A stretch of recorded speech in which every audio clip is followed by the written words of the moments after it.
Welcome back to the Average Joe Rating Climb, where hopefully we will cross 1,500 today. The openings that I'm going to play, which you guys have requested in the comments, are the Rousseau Gambit and the Nachmanson Gambit, if possible. So we're going to start with E4 to play the Nachmanson Gambit, and that is not the move that we were expecting. Let's see.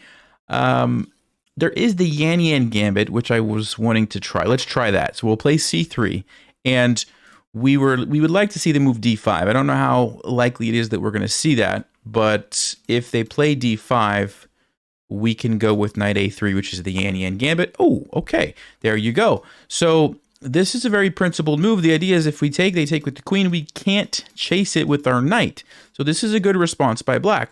So we're going to play knight to A3, which looks like a totally wild move, and allow them to take here. But the point is that this knight, a lot of times later in the future, can come over here. Okay, they're not going to accept, unfortunately. So that kind of changes things. I'll go ahead and play D3 and give them an option. This is what I would have played anyway, by the way. I would have played D3, given up this pawn.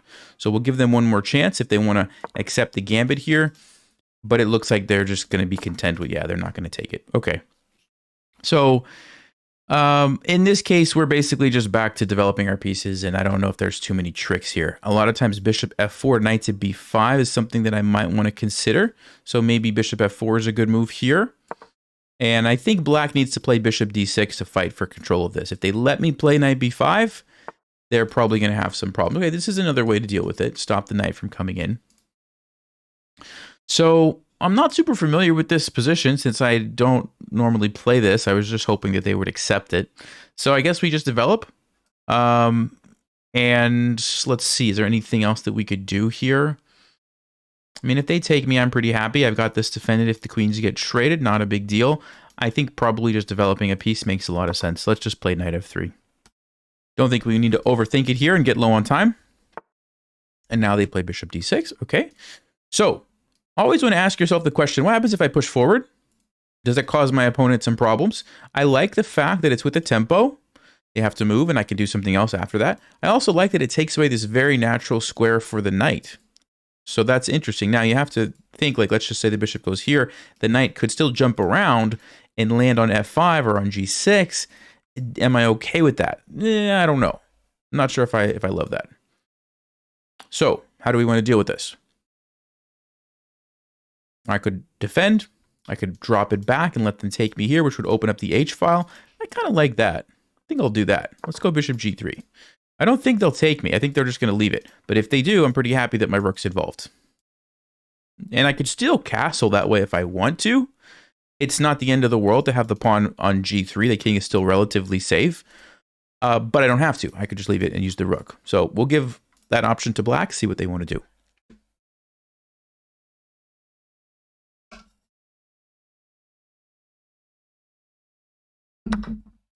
All right, they do take it, and general principle is capture towards the center. You get another pawn that helps control more squares, right? Rather than on the edge of the board, you only control one square. And also, you open up the rook. So, I like that.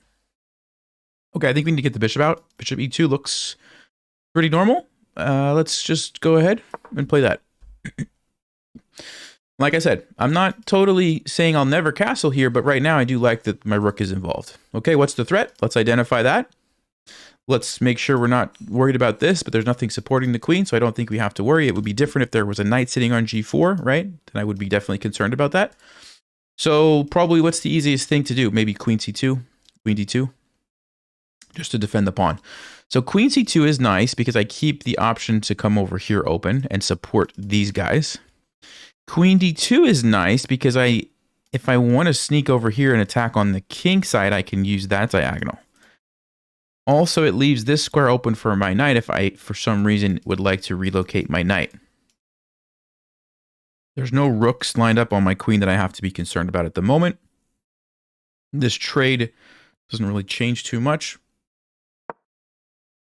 So I will go queen to d2. And we'll see what black's going to do, and then we'll kind of figure out what our plan's going to be from there.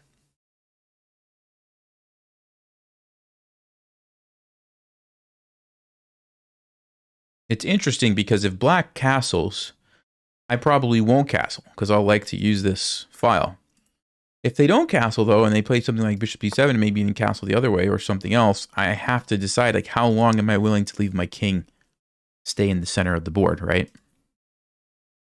Knight to g6. Okay, I don't believe it threatens anything. Maybe you want to come here. I don't love this. I'd like to be able to relocate my knight, but if I do that, we're losing the pawn. Ooh, if we castled and then did that, we could actually trap the queen. So maybe I will castle just for the sake of that. I think I will. I don't want to just sit around waiting and hoping that my opponent castles, right? Because they just might not. And then I'm like, well, what do? I could just play some random moves, but I'm not going to just sit around and hope for that. I'm going to start doing stuff. So I want to relocate my knight from the edge of the board to somewhere better. I need to have a response to this. Now that I have castled, if I play knight c2 and they take me, guess what? This rook comes over here. We trap the queen. Okay, queen is trapped because the rooks are controlling all these squares. This is defended by the queen, and this is defended by the knight. There's nowhere for the queen to go to. So let's go ahead, relocate the knight. Of course, that's a poisoned pawn. I don't think they'll take it. I think 1500s can definitely, you know, sense what's going on there. Okay, and they play f5. So if we push, looks like we lose a pawn. If we take, takes, probably fine. If I don't take, looks like I might lose a pawn. I don't actually want to let the rook come into the game so quickly, so I will go ahead and take here, make sure that the pawn is going to stay blocking the rook off. If I would have taken this way, black would have had the option if they want to activate the rook. So I'll take this way and limit their options. All right, so what I don't like about my position is this bishop. It just seems very passive. It seems very weak. It seems very, I don't know, we can do better. So how do I fix that? Well, bishop f3 would be a much better square. But my knight's in the way. So where can my knight go? Knight to g5. But after h6, I can't really go forward. I have to go either back to where I came from or relocate over here. Which is actually not a terrible spot, because then I could jump to f4, also stops this a little bit, and I can still use my bishop here. So I kind of like that. Queen is still getting trapped if it tries to take that, so I don't have to worry about that. So yeah, should we go knight g5? d4 takes. What's the point of d4 then? Maybe I want to go here, but that seems not as likely. Yeah, let me go knight to g5. Primary reason, like I said, is to get the bishop on a more aggressive diagonal. And I do see that my knight can comfortably jump around here if we need to. Also, if black does play h6, remember, they create these permanent weaknesses along the light squares, so they have to be willing to deal with that for the rest of the game. And I think that might be worth... Okay, they do. Let's go. So we're stopping this, right? I mean, not necessarily. I guess they could still push. Takes. No, they're just losing a pawn. So yeah, they're losing a pawn if they push that. And we've got the weaknesses. Okay, now we can think about the bishop. We could actually even go to h5. But f3 seems pretty normal and probably good. So bishop f3. Yeah, I like that. I like that. Bishop seems more active now. We've got a nice target there. And if they, like, let's say they push, I might actually go check and invade here and then play c4. And my bishop is really powerful at that point. The only thing is it might get traded by the knight. So we'll have to think through that if that's what we see. The other thing, takes. So can I win a pawn? Maybe not. Yeah, so what I might do is actually just play c4. Save that move for later if I want it and keep my bishop here. There's also knight e5. They might trade. No, they did go for the defensive option. Okay. Oh, yeah, because the pawn was under attack. Right. So,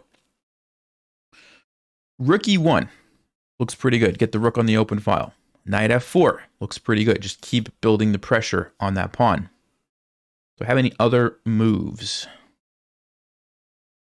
Yeah, rook e1 or knight f4. The question is which one is more valuable. g5, am I worried about my knight getting trapped? Probably not. I could probably sacrifice it. That being said, I still think maybe I should just go ahead, get it to the center. Yeah, I'm going to go knight f4. Not sure. I think both of these moves were good moves, but I don't want to use up all my time. So here we go. Bring the knight in. And the most important thing, guys, is that you don't blunder pieces. So just be constantly looking for forks, for tricks, for traps. Speaking of blundering pieces, it looks like they didn't defend the pawn. So their idea is they want to, take here. If I take, they're going to take with check and then lose. Take this. But if I take with the bishop first, I think we just win a pawn. And I'm just verifying. So check, takes. I'm hitting the queen. Queen has to move, and then I can maybe defend my knight. Yeah, that seems quite reasonable. So here we go. We'll take the free pawn. There we go. Oh. Oh, they saw it after they moved it. Did you guys see that one? Did you guys see that one? 97. That's what I was saying, right? Like, yes, you want to be thinking about, okay, what are my long-term plans? But if you blunder a piece along the way, the game just is basically over immediately, right? And that's what happened. I was just going to play 97. Game is over. So you got to be really, really careful. The pieces, not blundering pieces is obviously more important than the plans. So let's check the game review here. And we played very well. Our opponent didn't play bad until the end with the blunder. They were hanging in there. But yeah, you can't just blunder the queen like that, right? Okay. Let's go to the next game. Here we go. And we will try again.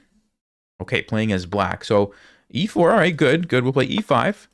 And the Rousseau Gambit, ooh, well, you can't play it against the King's Gambit. So I think the best thing to do against the King's Gambit is to play what's called the Falkbeer Countergambit. Just play d5. And there's a trap immediately. They can't take this pawn even though it looks undefended because the queen comes out and you get a fork. Okay, you check, they block, you get a fork. So that's one trap. So this way they can take. And you can play where you push the pawn forward. It's kind of an annoying pawn because it stops them from developing. That's one line that's pretty good. You can also play this line, c6.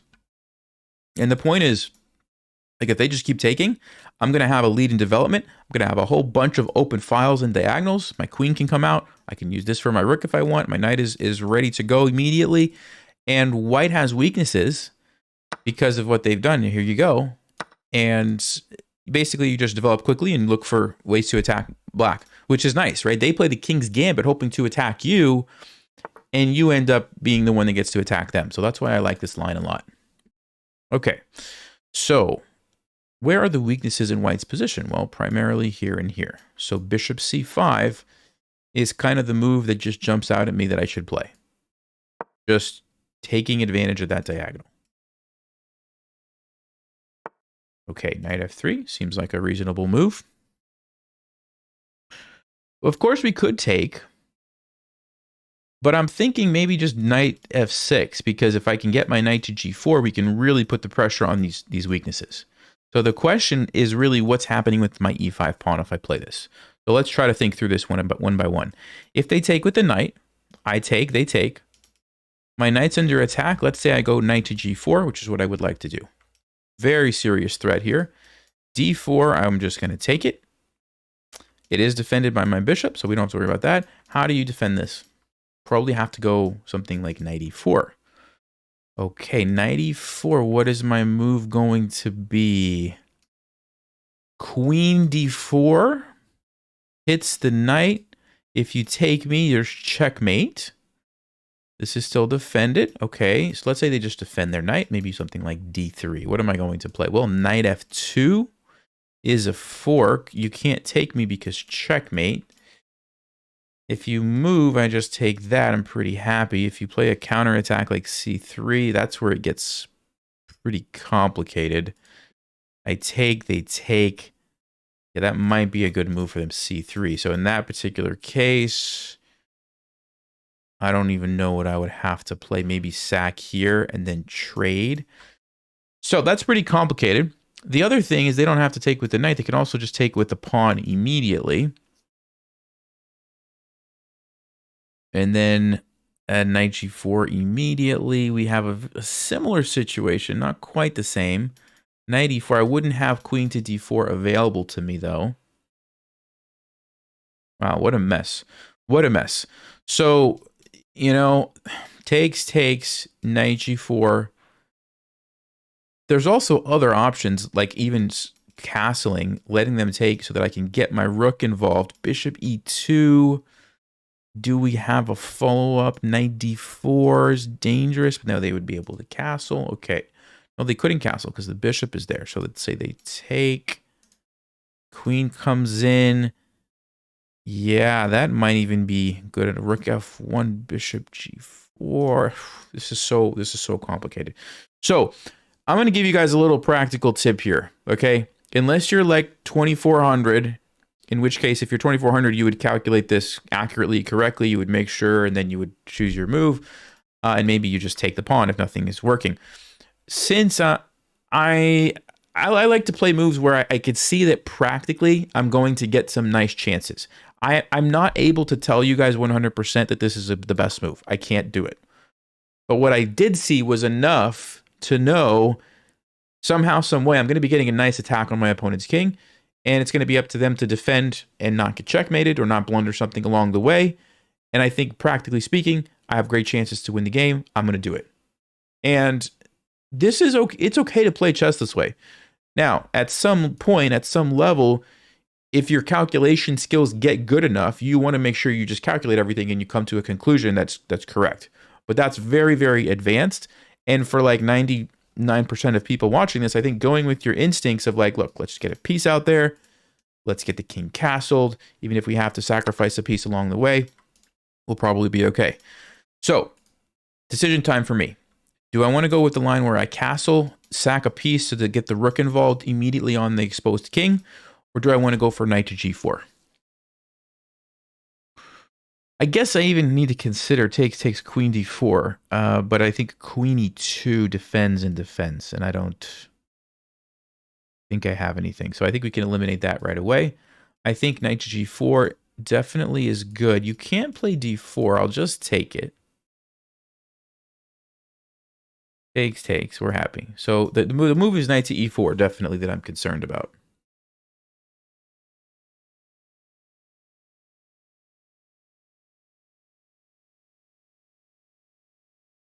Yeah, and not being able to play queen d4 is kind of a big deal because the knight.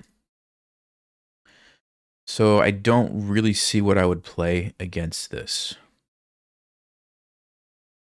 I mean, of course I could just move the bishop back, but then after something like, I don't know, h3, I have to make a decision. Oh, I guess I could just take the pawn. Okay, so hold on, knight g4, knight e4, bishop back. I am just threatening to take the pawn and be in a probably good position. You still can't play d4, so you're probably going to play maybe bishop b5. Then I can't take the pawn, but I could castle. Then you could trade. Play d4. Yeah, I think I would rather go with this line and just try to somehow, some way checkmate the king. It's a risky line, but it's just so dangerous, guys, when you get a rook on a king that has no way to escape, that I think it's worth sacking a piece. So, and we'll see if I'm right. And I could be wrong, and maybe white has some way to defend, but I'm not seeing it. And the big thing is this: if they were able to play bishop e2 and castle immediately to get away, get the king to safety, I wouldn't do this. But because this pawn is gone and my bishop is sitting here and castling is not an option for them, at least not unless they're able to play d4, which they can't do right now because I've got it covered, I think the king is going to be in extreme danger after this happens. So here we go with the check, okay? And you're going to see what I mean. I didn't calculate everything. I'm just sort of using my intuition that this is going to be really dangerous for white. So bishop g4 is definitely a move. Knight to d4 is probably the other move that I was considering immediately. I like knight to d4. The idea is keep the pressure on the pinned piece. This doesn't really do anything for white. I'm not really concerned with that. I just want to get pieces into the attack as fast as possible. Knight to d4 should do it. And if you try to trade, which is the general principle when you're ahead, you want to trade, that just activates my queen with a checkmate threat. Yes, you can defend with rook f1. Then I'm getting another piece, bishop g4. And there's an awful lot of pieces around white's king. That's what we're going to see. Okay, here we go. So there's a checkmate threat. I assume we're going to see rook f1. And bishop g4 looks like the way to go. And like, here's the thing. Even though I'm down a piece, look at the extra pieces that white has. They're just stuck over here. You know, you're not using your rook. You're not using your bishop. Even you're not using your queen, really. And I'm using like everything. And I'm going to have this rook coming over too. Or maybe I sack and bring it here, right? And so you have to get used to playing this way, where it's like, it's okay to just lose a piece in certain types of positions and certain types of openings. Sometimes I get into trouble because I'll take this mindset into like other positions and it's just a piece. And they're like, oh, wait a second, now I'm down a piece, right? But when you're attacking and the king can't get away, that's the key, I think. The rook f1, I think, the only move, right? You got to stop checkmate. The rook f1. I don't know what white is thinking about, but so they're definitely going to go there. I think bishop g4, the bishop's pinned. d3, let's just say. Do we have a way to like immediately win, or do we have to somehow keep the pressure up? Ah, you know what? I just noticed something else too. This is a different idea. Rook f1, we can go check. You can't block with the rook or it's checkmate. You have to play g3, but then I take here. And I'm also threatening, again, the checkmate. Ooh, that might even be better. That might even be better than bishop g4. Because bishop g4 is not really threatening anything immediately. Okay. Well, what do you guys think I should play? That's correct. This is just basic checkmate patterns. 1, 2. So we didn't get to see what was going on. We will look at this one with Stockfish, though. This was a very interesting position. But this is just a relatively straightforward checkmate with the bishop. All right, so the good example of how like you play those positions and like your opponent has to defend, right? Even if there was a perfect Stockfish defense, they have to find it, right? If they don't find it, you're going to win. So practically, I felt like that was a good decision. Let's see if Stockfish agreed with me or not. Okay, 89. So it might have. Let's see. And I know some people have been requesting the eval bar, so I will do that for you guys. Let's go to the analysis here. Wait, where's the eval bar? Why is the eval bar not on? Oh, there we go. I had to turn it on. Okay, sorry about that. And let me readjust this just for a second. Okay, so we got the eval bar. Let's take a look. So this is a book line. Knight c3, bishop c5, knight here. Knight f6. Okay, so Stockfish does not like this move as much. It does say to just take the pawn, which, you know, I kind of was feeling like that's the default move. Let's see why. F takes e5. Okay. Okay, so in this position, castling is the best move. Interesting. And let's just see, knight g4 runs into knight e4, like exactly like I said. And I don't really have an amazing move here. If I go back, oh, there's even knight to d6. Yes. White's all over me. Yeah. Okay, so in this position, Stockfish agrees. Castling is good. And you're only down a pawn. You can see that slight advantage for white. Rook e8 check. We get a lot of counterplay. Bishop e2. Knight to d4. Yep, best move. I don't know why it's giving it a question mark. It literally says it's the best move for black. Anyway, that's a blunder. Okay, so yeah, if you allow the queen to come in, it's all over. So let's just say white would have played d3 here. This is how you would survive.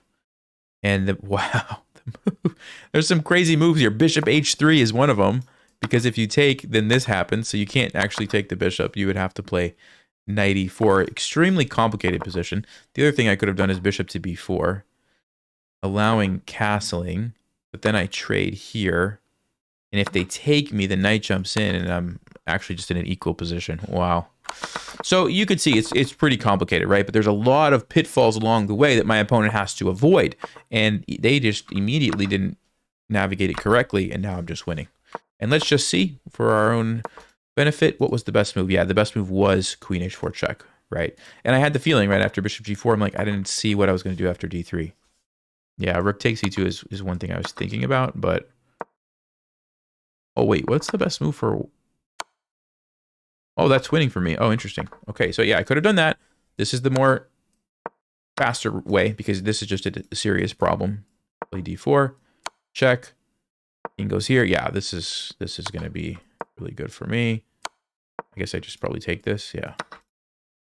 All right. Anyway, I think we spent enough time on that. Let me jump into another game here. And I will go back to my normal view. Let me slide this over. We'll play e4. And I'm going to try to, okay, so against knight c6, I'm going to play knight f3. And I'm going to hope for e5 because I want to transpose back to some lines that I'm familiar with here. I suspect, oh, they do play it. Okay, cool. So what we're going to do is play bishop c4. Or I could play d4 first. This might be, I want to play a Scotch Gambit. So I could either play bishop c4 and after knight f6, play d4. Or I could play d4 right here. And then when they take, I play bishop c4 and I hope to see knight f6. So I think this is this is a better option for me to get the same position I'm looking for. Bishop c4, we want to see knight to f6, which is very common.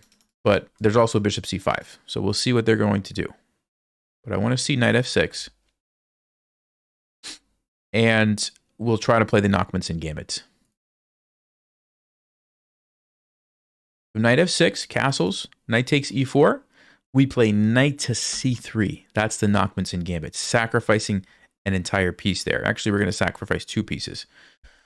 But the fact that our opponent's thinking here, I don't know if we're going to see this move. We might see some random move here, which is fine. But we'll just keep trying until we get a Nachmanson Gambit. Yeah, I was thinking we might see some random move. Okay. So bishop b4 check. Obviously, I can't castle because I'm in check. Usually, I'm going to just play c3. And I want to either gain a tempo or maybe even just castle and allow them to take here. And then we get the double bishops.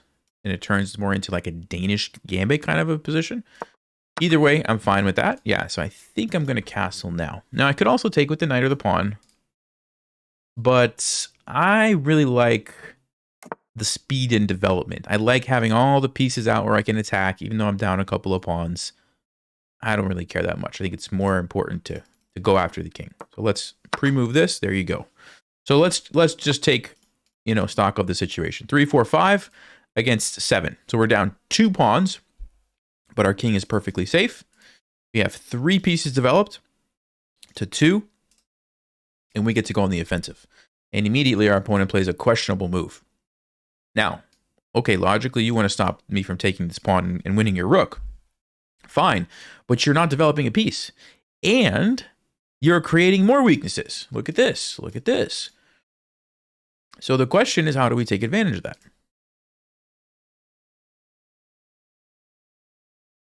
And let's see. Queen b3 comes to mind because I'm attacking the knight. If you move here, I might go check, force you to f8. Then your king can't castle. That's one option. I don't know if that's the best option. Knight h4 threatens queen h5 check. Pretty dangerous. So knight h4 is definitely a move on my radar. What about knight to e5 though? Because that's, no, then I could take it and still go queen h5. Okay, so this is threatening queen h5. What about knight h6? No, that doesn't stop anything, does it? No, I don't think so. What about knight e7? Queen check. Okay, now you could play g6 because if I take, you actually do have your knight there. So we do need to consider knight h4, knight e7. What happens? Do I have a good move in that position? Knight e7, huh? Maybe I could go knight f5. That's an interesting move. Yeah, knight f5, because what I'm trying to do is hit the weak pawn. If you trade, you open up the king. That looks risky. The other thing I could do, guys, is just develop another piece. Just play knight c3 with the idea of meeting this with like knight to d5 or something. Just bringing more pieces into the action. So here's the general rule. If there's an immediate threat that your opponent cannot deal with, I would go with knight h4. However, it seems to me like knight e7 somehow is, oh, you know what? As soon as I say that, I see a move. Bishop takes f6. The idea is to lure the pawn away so that when I go check, you don't have a pawn to block with. Because if you have to move your king, it's over. Checkmate. So you would have to play knight g6, but then I take it. And I get my piece right back because this is a pin. Aha. So I answered my own question. I was going to say, since I don't see anything, I was going to play knight c3. But wait, now I do see something. I think I will play knight h4. Because how are you going to deal with this? I mean, I guess you could play g6. I guess you could play g6. But that's, again, more weaknesses. And you just can't keep creating weaknesses like that. So I'm going to go knight h4. It'll be interesting to check again with the computer. Is that the best move or is knight c3 the best move? I imagine that they're both probably good moves. That's my instinct here. But we'll see after the game which one was better. Okay, I don't think that deals with my threat at all. Right? Queen h5. You can't move, checkmate. Okay, that's easy. Here, checkmate. Here, it's probably still checkmate somehow. Maybe it's not. Check. Maybe it's not, but it's a terrible move, so I don't really care. So, g6. I take. If you take me, boom, I come down. It looks like it's all over for black. And let's go queen h5. You know, if you're playing as black, you can't make a move like this in 16 seconds and expect to do very well. Especially if your opponent just spent 3 minutes thinking. You have to assume they were thinking about something, right? Like, why would you spend 3 minutes to just like make a random move? Like, probably not, especially at the 1500 level. Oh, we're 1500, by the way. Woohoo! Speaking of 1500, don't forget about breaking 1500 if you haven't already enrolled my flagship course.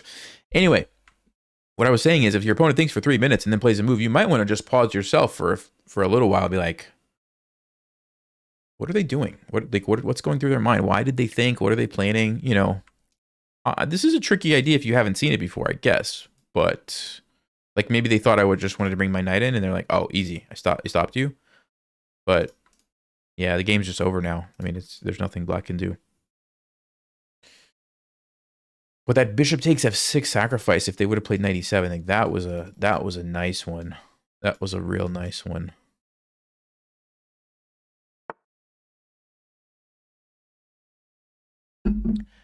So they do go for that move.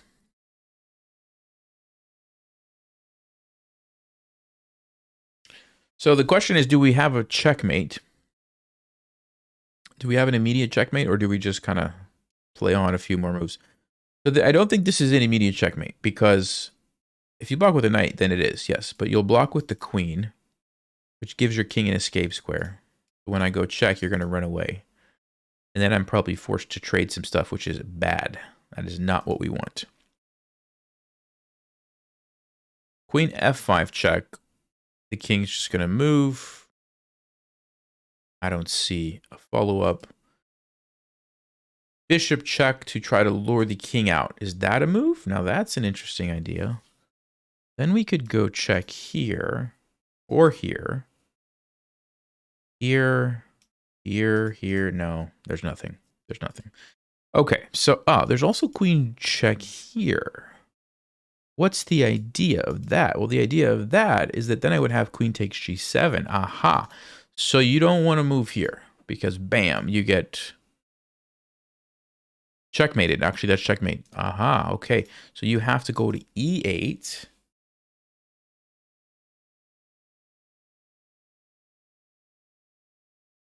Yeah, but then I still take. I'm still threatening checkmate. I'm still threatening your rook. That's the move. That's the move. If I didn't find that, I might have considered something like knight c3, rook d1 or something. But now that I see it, queen g4 is definitely the move. Yeah.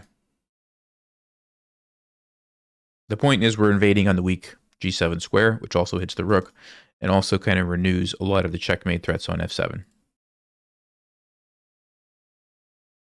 So king e8, only move.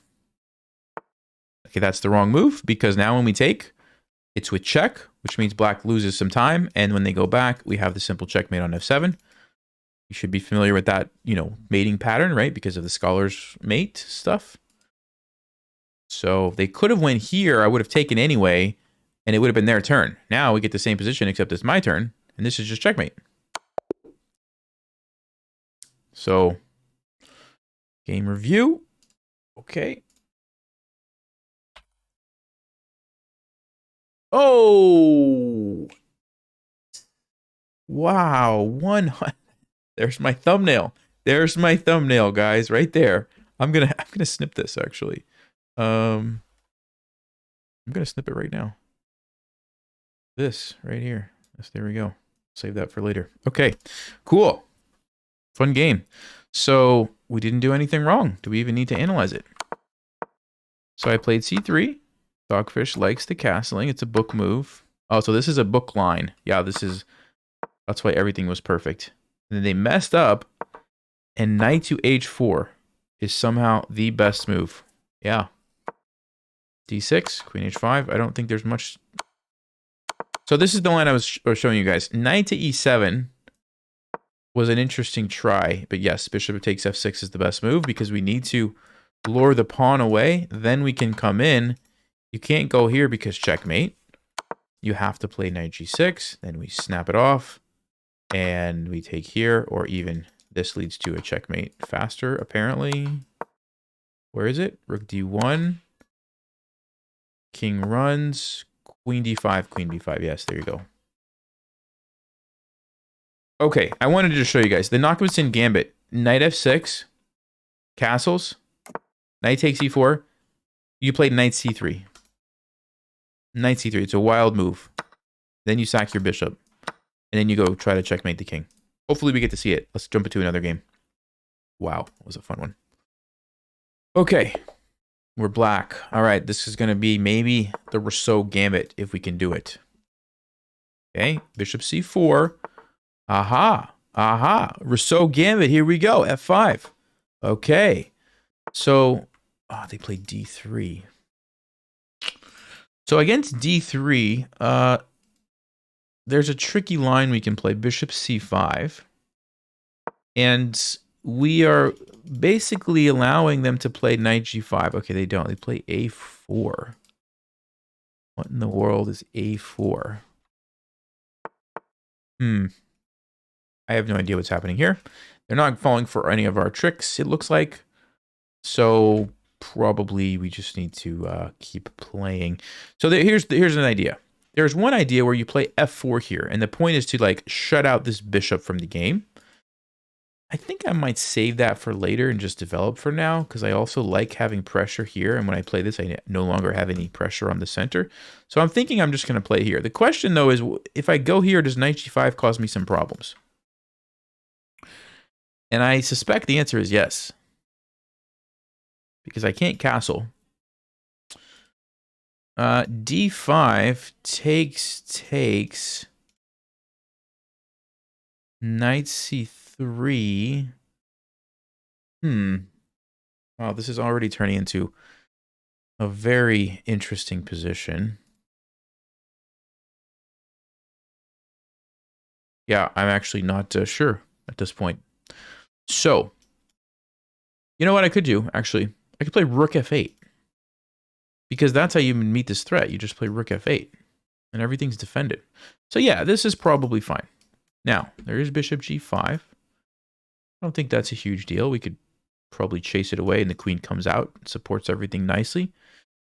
Yeah, let's go knight f6. I'm a little bit out of my theory here, but we'll just try to play natural moves. Okay, so he does go for that. And I think I don't want to just leave this pin. I think I will play h6 and force the trade. Now, you might say, Nelson, aren't you creating these weaknesses? The answer is yes, but my queen is going to be doing a nice job of defending them. Okay, and I'll show you what I mean as soon as he recaptures. You have to recapture, otherwise your bishop gets trapped. If you go back, it's just g5 f4, so you have to take this guy.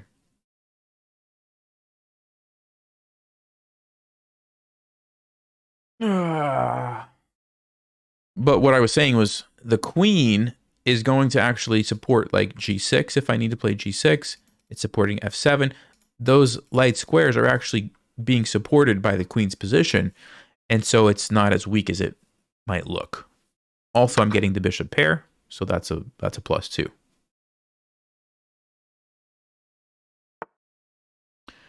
Okay, that's a good move. He wants to come to d5. Yeah, I don't think we can allow that. That's a very dangerous looking knight. I mean, maybe we can. Maybe we can, but do I want to allow that is a better question. So how would we stop that? Well, we could go bishop b4 and pin it, and then trade it. That's one way. Knight to e7 just seems like I'm moving the wrong way. I'm moving backwards. Not saying that it's out of the question, but I think I just like bishop b4 better. That being said, after he castles, I would have to give up my bishop. We get this position.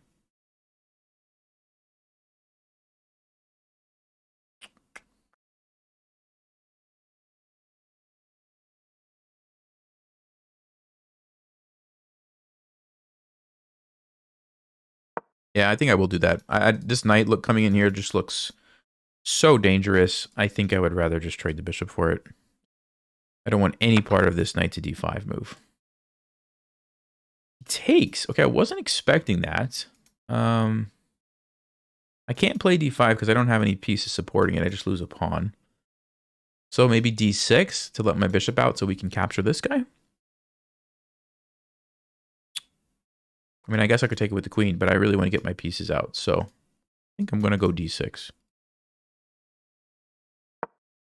Of course, I still have to watch out for knight to d5. So as soon as they castle, I probably will be taking the knight. Yes, I don't want to let this happen. This is too dangerous. So let's go ahead and fix that problem.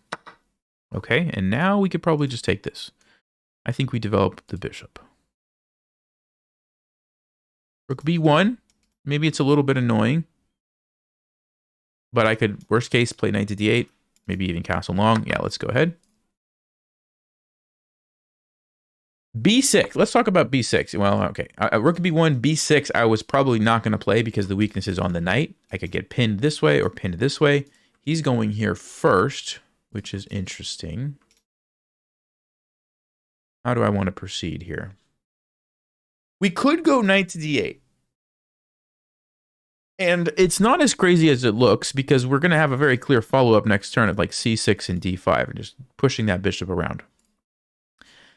That being said, I could also just play bishop e6, maybe just trade off the bishops like that. He takes me, I take him, I have the bishop against the knight. Pretty interesting position. Then I could safely castle over here. I think I like that. And by the way, the pawn structure, I think, favors me if we go into an endgame because my pawns look nicer than white's. Okay, so let me go here. Let me make sure there's no tactics. Anything I'm missing? I don't think so. And if they want to trade, they can.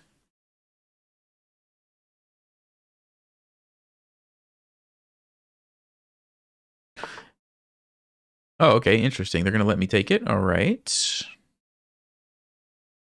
Probably will. My knight will be under attack. I'll have to move somewhere. Let's say knight e7. We hit the pawn. c4 is likely to happen. Could castle. Then play b6. It's not as much of a risk at that point. Yeah, that should be fine. So we'll take. We'll drop the knight back. Hits the pawn. I think I'm just going to castle and on rook b1 play b6.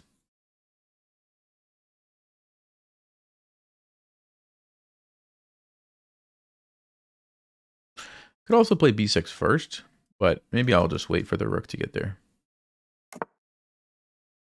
So, here you go. And b6. Now, rook b8, I don't want my rook guarding a pawn. That's just a bad use of my rook. My rook's going to be doing one thing. His rook's going to be doing like 6 things or whatever. So b6 seems to be the move. And before, I didn't want to do this because there was a bishop that would have jumped all over me, right? Now, there's not a bishop. So it's not the same situation. He wants to come in here. Okay.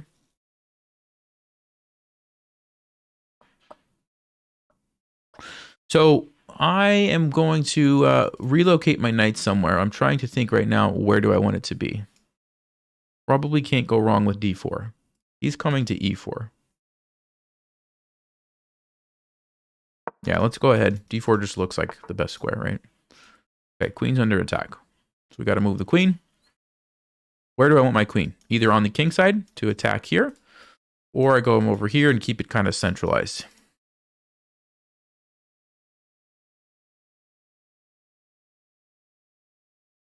I'm going to go, yeah, it's not an easy decision, is it? I'm going to go here, keep it on the king side. And notice I'm going in this configuration from the knight, there's no way the knight can attack my queen for at least 3 moves. Okay, 1, 2, 3 is an example. 1, 2, 3, you know, 1, 2, 3. It takes 3 moves. So I know that my queen is going to be safe from any tricks from the knight, at least for a while. They want to go here. So I either go here and trade with them, or I go here and just threaten to checkmate them right now. Aha, look at that. You see that, guys? How do you deal with that? You got to play g3. That's an awful move. You don't want to do that. So here we go. Look at that. Now we can invade.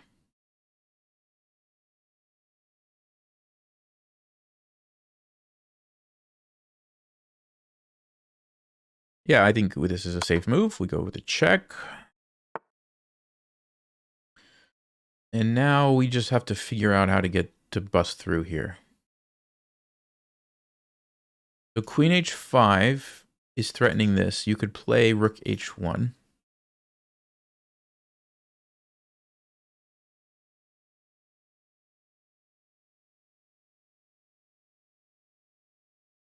I could also just double up the rooks. Just leave the knight temporarily, double up the rooks.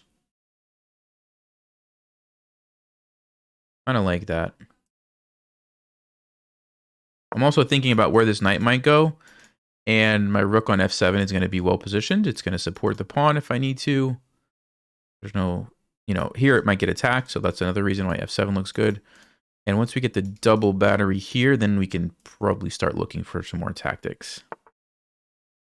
I don't care. I'm going to go here. We'll recapture. That's not a big deal. Actually, do I want to recapture? Check. Yeah, let's go ahead and recapture because I'm low on time rather than trying to see if I had a tactic to win the game. I'll just do the safe move. Okay, the knight jumps in.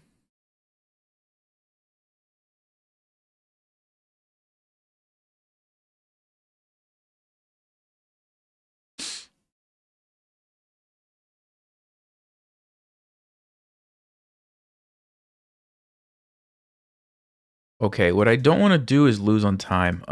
So let me just make some moves here, guys. I'm not seeing immediate win. I definitely know my position's really good. But I am at risk of losing on time if I don't find a tactic here.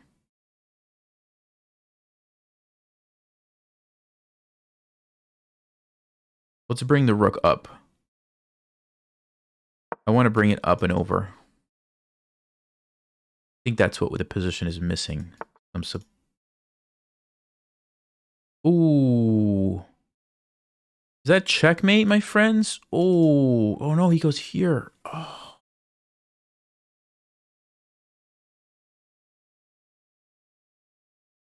Wait. Oh, wow. Okay. There's... I go here first. I go here first. You can't take my queen. That's checkmate. So what is he going to play instead? Oh, we might lose this position on time. Gonna go rook h1. Takes.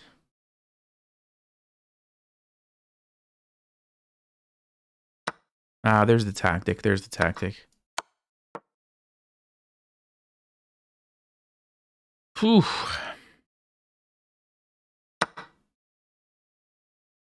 Yeah, because we still got to win the game in 45 seconds. Definitely winning. Question is, can we do it in time?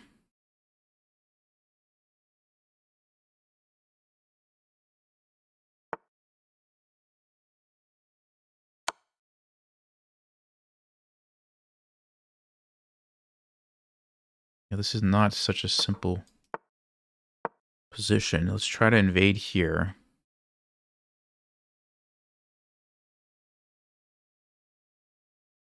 How does white stop that? Actually, maybe they can't.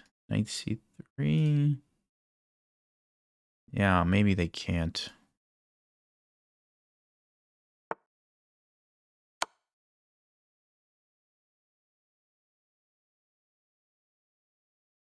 So they can sack. Then it's pretty easy. Okay.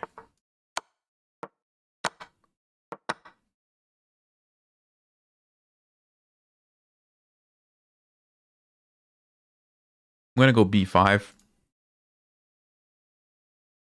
Just to undermine the pawns here. They said engine cheater reported. I'll tell them.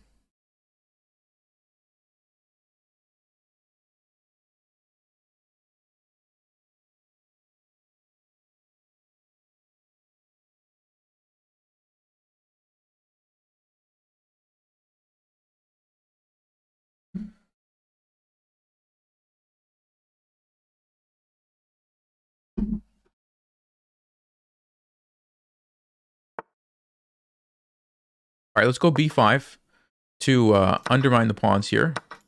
Makes it easier to capture them. And then I'll push a pawn and get another queen. That's going to be the quickest thing to do. Maybe even sack my queen for the rook. So I can pre-move everything, depending on where he puts it.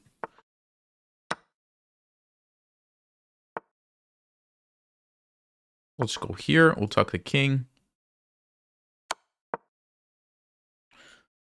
And then we push. Just push. Actually, there might be some tactics. No, okay, we'll just push.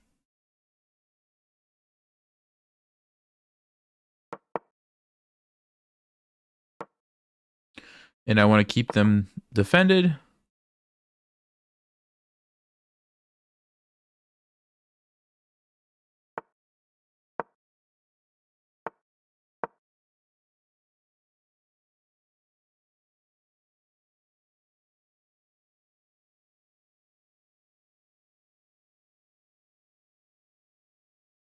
And it's important when you're low on time that you have a good solid plan that's going to like end the game quickly. And I know that this is going to do it, either getting a second queen or forcing this capture. If I would have like been running around with my queen trying to figure out how to take these pawns and stuff, like you could lose on time, right? So you got to choose the right plan.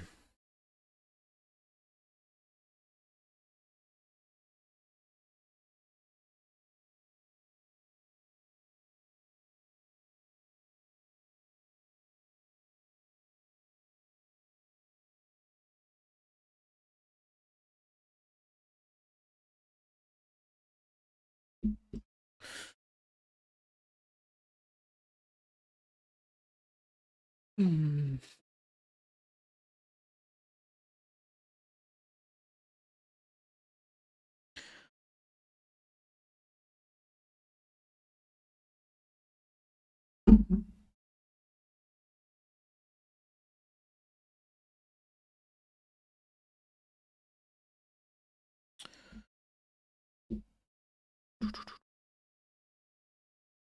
Told them this is going to be on YouTube, so they might be like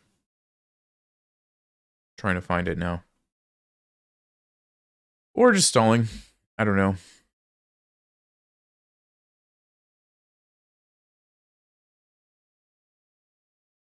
I wonder if there was a checkmate earlier. Because I did see that the tactic to get the queen, but there might have been actually just like a mate somewhere. It felt like sacking the queen and then check with the rook. You can't go back because checkmates, you have to come out. And then knight h2 forces the king to go here. And I was like, okay, I have a knight, I have a rook, I have these two pawns. The king is sitting here. Like, yeah, like, check, you go there. Check, you go there. It's just not quite working, I don't think. Unless, let's see, check. Yeah, because if I do it that way, the knight's not defended. It'll be interesting to see. I'm curious if Stockfish finds a checkmate there. Well, I guess cheater blocked and reported. I think so, like some people just don't understand the concept of speedrun accounts, and so they think that I'm just like making up stuff, I guess.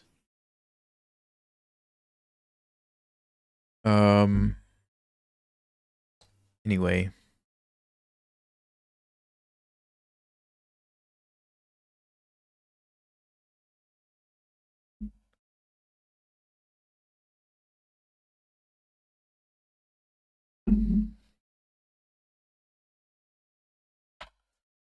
I'll go ahead and update it. 44 wins. Looks like they're not going to play. Yeah. Okay. Check the game review. All right, 92. So we played pretty well. They didn't play bad for as fast as they were moving, actually. Let's check the game here quickly. So didn't really get a chance to play our tricky lines. Okay. I'm really curious about the moment at the end here. So yes, big mistake because it allows knight h4. Okay, so we create the weakness. We infiltrate. Not the best move. The best move was rook f4. Wow. What a move. What a move. What is the idea? Is the idea that you stop the knight from coming back? No. I was thinking maybe you sack. No, the idea is that you want to just double up. Oh, you just want to double up. Oh, okay. You want to double up, but you also want your rook to have access to come this direction, and you probably want to keep the queen like on this diagonal, I guess. It's hard to say. So if you play rook f5, they're saying that white's going to play h3. And then you double up, and it's saying that white's going to play knight e4. So my question is, if I play rook f4 and you still play h3, what's my move? Queen f5. Yes, that's why. So Stockfish wants to leave. It wants to leave the f5 square open for the queen, but still bring the rook up and get ready to double. So that's why it says you should use the g3, the f4 square, because this is pinned, so it doesn't really matter. And if they could take you, this would be like a checkmate. So, and then you keep this open. Wow. That was the best move. Knight check was not.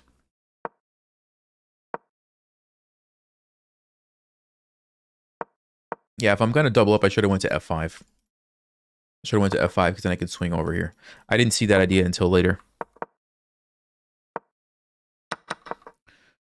Okay, but I'm really curious. Rook f5, yes. No. So, okay, this is what I was thinking, guys. Queen takes. Yeah, it's a blunder. It's a blunder. King takes. Check. King goes here. That's checkmate. Okay, that's a beautiful checkmate. Because this is defended. But I was thinking, okay, if they go here, I was going to go knight check. And then I was like, do I have a checkmate somehow, some way with these pieces? And the answer is no, I do not. You could even just come to g6. Wow. There's no checkmate. But if you go here, yeah, this is what I was thinking. He just sneaks away, right? He just sneaks away. And here, yeah, you just move. There's nothing. So it's good that I didn't sack the queen. And then I noticed that I could go here. Is that the best move? Yeah, that's the best move. Rook h5. The idea is very similar. If you take me, boom, there's that checkmate again. This is why the checkmate patterns are important. And if you don't take, like in the game, I noticed that the rook was the only thing defending the queen. So if I sack and lure you away, then bam, we have this tactic. And yes, that was the best move. Brilliant move. H4 check. Grab the queen, and it's basically all over. This was also really powerful because now white has to give up some more pieces. Wow. What a game. Okay, we're right at the 1 hour mark, guys. I'm going to end it here. I hope this was helpful to you. And we didn't really get to play too many of the opening. I mean, we did get to play the Rousseau Gambit, but not the lines that I was hoping to show you. Nevertheless, yeah, I'll see you next time. As always, stay sharp, play smart, take care.